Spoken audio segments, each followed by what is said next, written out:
Hello everyone. This question appears in class 8th NCERT chapter of rational number. This is 7th question of its exercise 1.1. So the question says that tell what property allows you to compute 1 by 3 into 6 into 4 by 3 as 1 by 3 into 6 into 4 by 3. So our pass है 1 by 3 into 6 into 4 by 3 is means equal to 1 by 3 into 6 into 4 by 3. सो हमारे पास associative property होती है a into B into C is equal to a into B into C. So जाएगी हमारे पास property associative.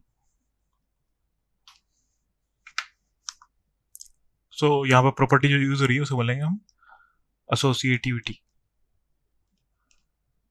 Thank you.